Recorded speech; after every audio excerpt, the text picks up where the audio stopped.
పాంచాలిని అవమానించిన వారు ఎవరైనా సరే వారి మస్తకాన్ని ఖండిస్తానని ప్రతిజ్ఞ చేశారు. అర్జున,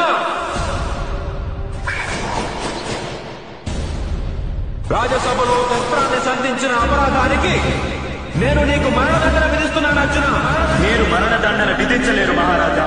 మీ పుత్రవధువు, మీ కులవధువు, మీ వంశానికి లక్ష్మిని అవమానించే వారికి మీరు మరణదండన విధించలేరు మహారాజా. ఈ కారణంగా తన భార్య గౌరవాన్ని రక్షించే వారికి మీరు మరణదండన విధించలేరు మహారాజా. మీరు కేవలం వారిని యుద్ధానికి పిలుపునియవచ్చు. అయితే నేను యుద్ధానికి ఈ ఆహ్వానాన్ని స్వీకరిస్తున్నాను. ద్రౌపది గౌరవ రక్షణ కోసం పంచ ప్రమాదాల వంటి పంచ పాండవులున్నారు. దుర్యోధన, భస్మం కాగలవో? భస్మం. ఆగండి. పవిత్రమైన ఈ హస్తినాపురి రాజసభను ఎంతకాలం నీ పుత్రులు అపవిత్రం చేస్తుంటారు మహారాజా? నా పుత్రులా?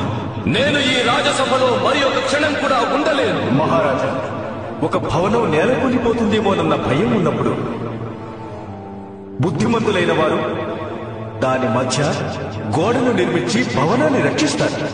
నాకు భయంగా ఉంది మహారాజా.